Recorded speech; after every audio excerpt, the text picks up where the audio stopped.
Okay, dear students, so in this lecture we are going to discuss about mitosis. हम लोग इस lecture में देखने वाले हैं दोस्तों mitosis के बारे में. Okay, so in last lecture we are having discussion about cell cycle. Cell division का बहुत ही general discussion किया था. वो अगर आपको बहुत ज्यादा नहीं भी समझा है तो भी प्रॉब्लम नहीं है. ओके लेकिन अगर आपको वो समझता है तो शायद आपको आगे के बहुत सारे कंसेप्ट इजी जा सकते हैं. ओके तो अभी हम लोगों को देखना है mitosis. So what is mitosis? It is division of cell. It is division of cell into similar into two daughter cells. Okay, so क्या हो रहा है दोस्तों माइटोसिस में? It is division of cell into two daughter cells which are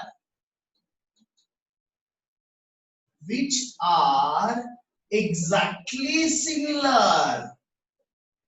कैसे होंगे दोस्तों वो exactly सिमिलर? तो एक सेल से दो सेल्स बनेंगे जो कि एग्जैक्टली सिमिलर होंगे. इसको हम लोग बोलते हैं माइटोसिस. क्या बोलते हैं हम लोग दोस्तों इसको? Mitosis.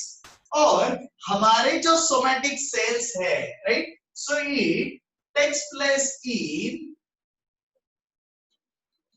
In somatic cells and stem sales.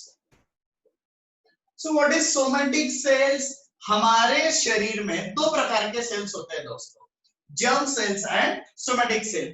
पूरा बॉडी हमारा जिस सेल से बना हुआ है उसको हम लोग बोलते हैं सोमैटिक सेल. क्या बोलते हैं हम लोग उसको? Somatic cell. तो ऐसे सेल्स में माइटोसिस होता है.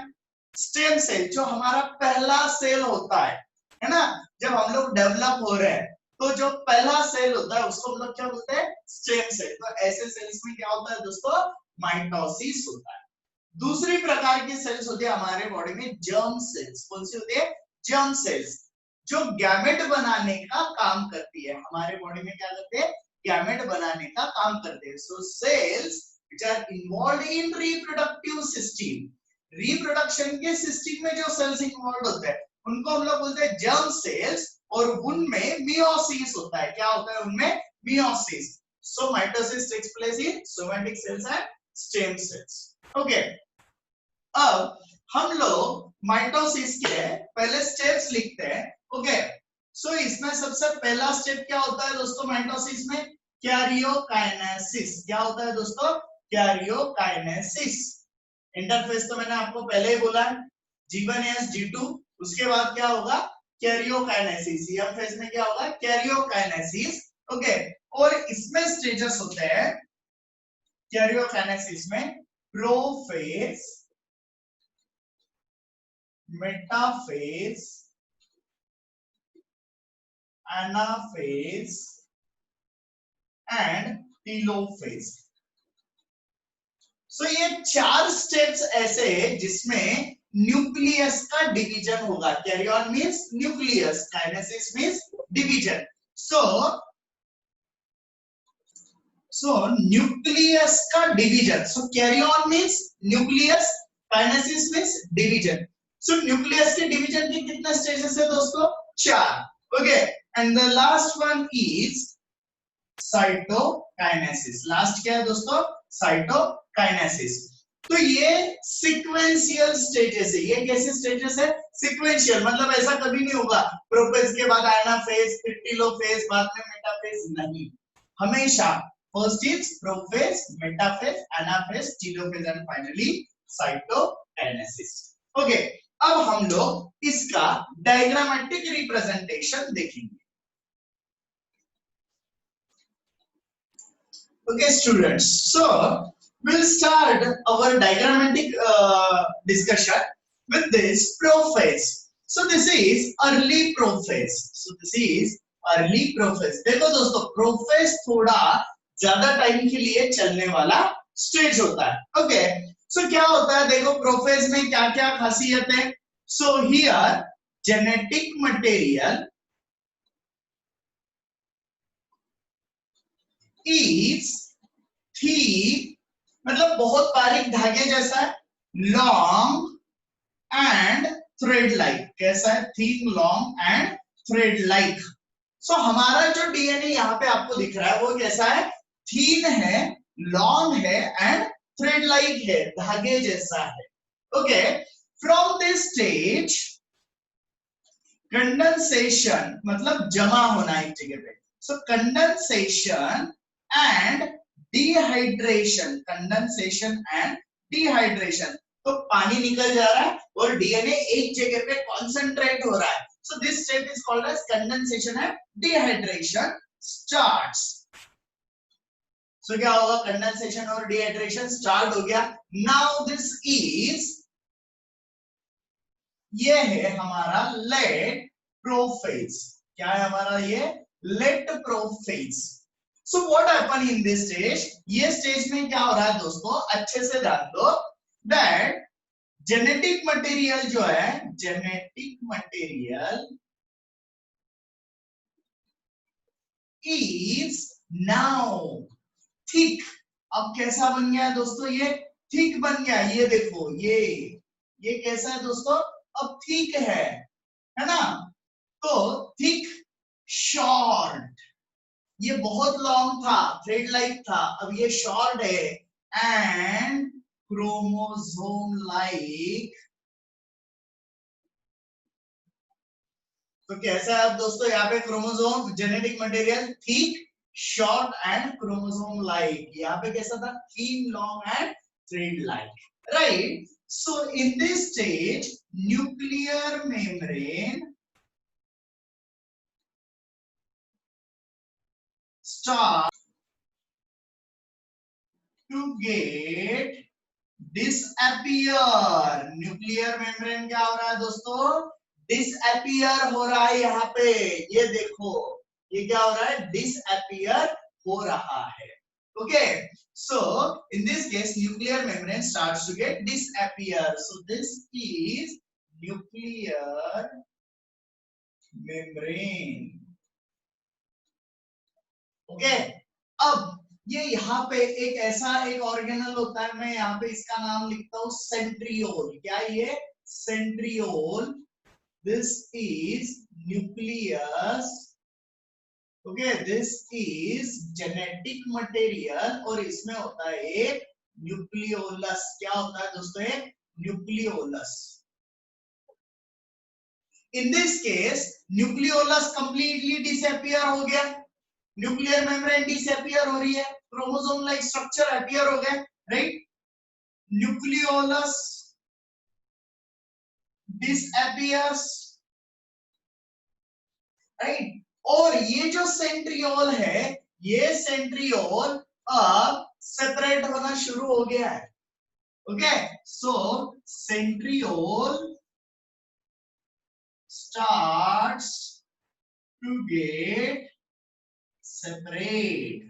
तो ये जो सेंट्रियोल होते हैं दोस्तों, इसमें स्पिंडल फाइबर होते हैं, ये एक प्रकार के प्रोटीन होते हैं, है ना? दोरे जैसा काम करने वाले प्रोटीन होते हैं, जिसको हम लोग बोलते हैं स्पिंडल फाइबर्स। कहां से अराइज होते हैं? सेंट्रियोल से। कहां से अराइज होते हैं? सेंट्रियोल से। So this is about late prophase. ये किसके बारे में बता रहे हैं हम लोग? Late prophase. Now next is metaphase. Next कौन सा स्टेज है हमारा दोस्तों? Metaphase. Okay, and in this case देखो क्या हो गया?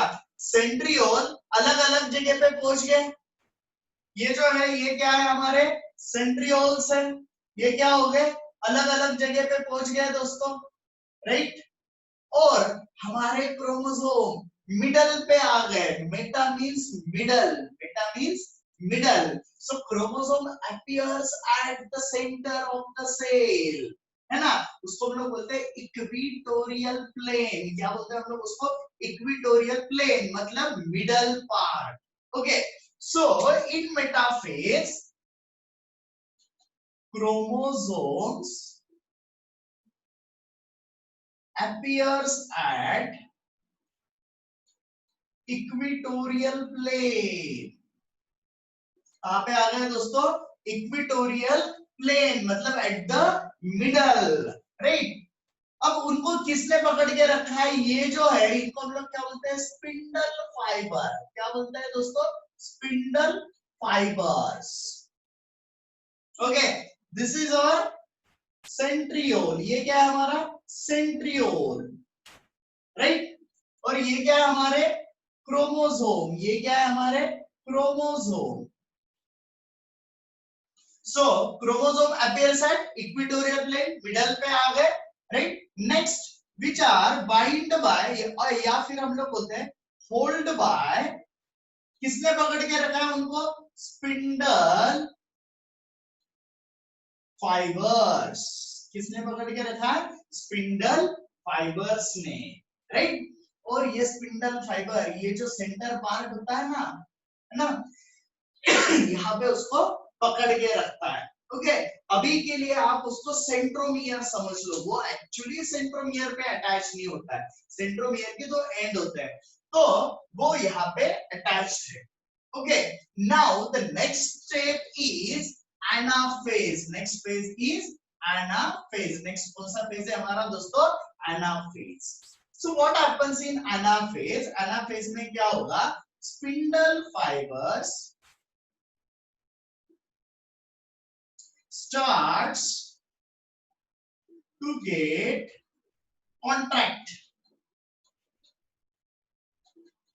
अब ये स्पिंडल फाइबर पहले रिलैक्स थे, अब वो कॉन्ट्रैक्ट हो रहे, धीरे धीरे ऊपर खींचते चले जा रहे। तो इसकी वजह से ये क्रोमोसोम हमारे सेंटर से डिवाइड हो गए और ये ऊपर जा रहे हैं अब दोस्तों, राइट। सेपरेट हो रहे एक दूसरे से। And so chromosomes divides from centromere। तो पहले इसको मैं एक क्रोमोसोम बोलूंगा। अब ये कितने हो गए? दो। पहले ये कितने थे? दो। अब कितने हैं? चार। समझ में आ रहा है? मैंने जो आपको 2n 4n बोला था, है ना। So chromosome divides from centromere and pulled at opposite poles। कहां पे जा रहे हैं दोस्तों? ये अपोजिट पोल पे। ये आधे ये साइड पे चले जाएंगे और आधे ये साइड पे आएंगे। कहां पे हो रहा है दोस्तों? ये anaphase, right. Now next is telophase. Next क्या है अभी हमारा? Telophase, right.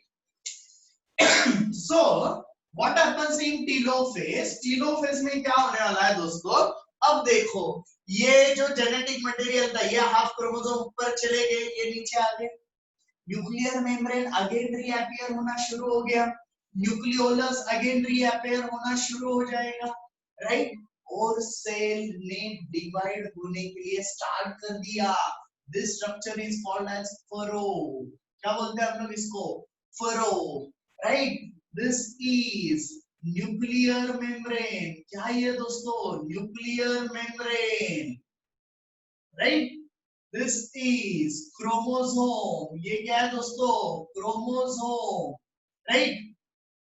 So in this stage chromosome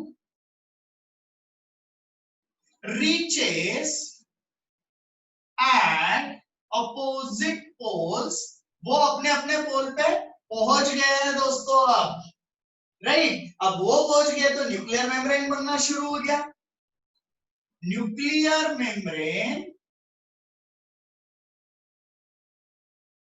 starts to get reappear again। अब appear हो रहा है, पहले disappear हुआ था, चला गया था, अब आ रहा है, right. Nucleolus appears, nucleolus appears, right। and cell division start हो गया। क्या शुरू हो गया दोस्तों? अब यहाँ पे सेल डिवीजन। मैं अब यहाँ पे आपको सिर्फ साइटोकाइनेसिस, उसका डायग्राम मतलब क्या करना है आप लोगों को? ये सेल को यहाँ से अलग कर दो, ये इसको यहाँ से अलग कर दो, तो सेल बन गया। So this is called as cytokinesis. क्या बोलते हैं हम लोग उसको? साइटोकाइनेसिस। सो इन हम लोग यहाँ पे लिखते हैं एनिमल सेल। देखो दोस्तों, अगर एनिमल सेल है तो ये वाला स्ट्रक्चर बनेगा, right? Furrow like structure forms and cell divides. So क्या होता है, अगर एनिमल सेल है तो ये ऐसे स्ट्रक्चर बनेंगे। So this is called as furrow and cell will get divided. In case of plant cell, cell plate forms and cell divides।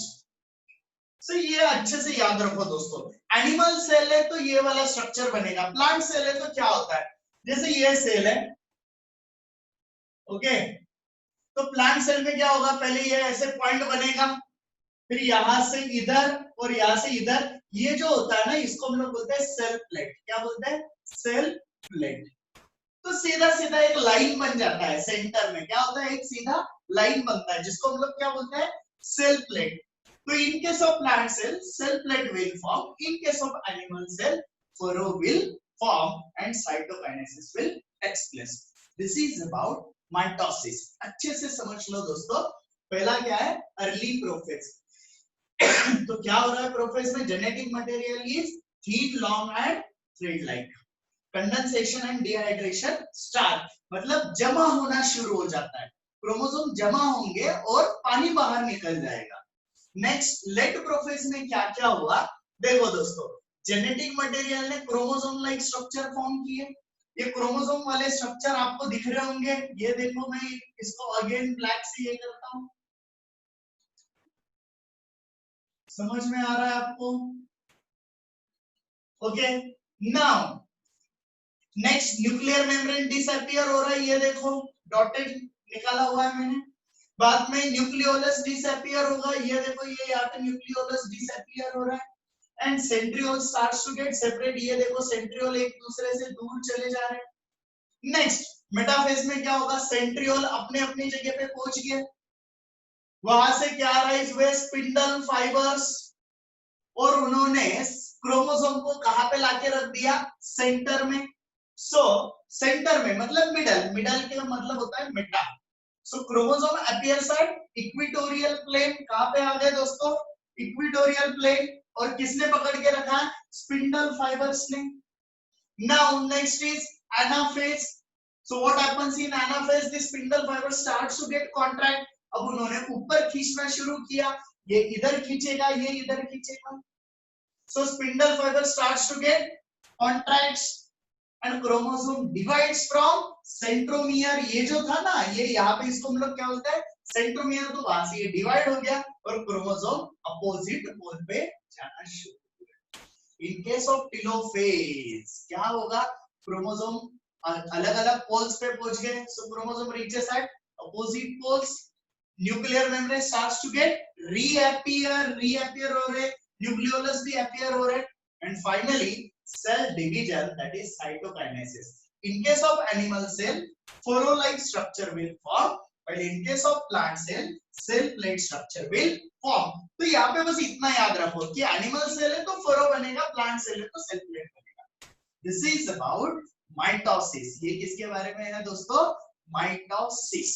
Okay, so in next lecture we'll discuss about meiosis। Thank you.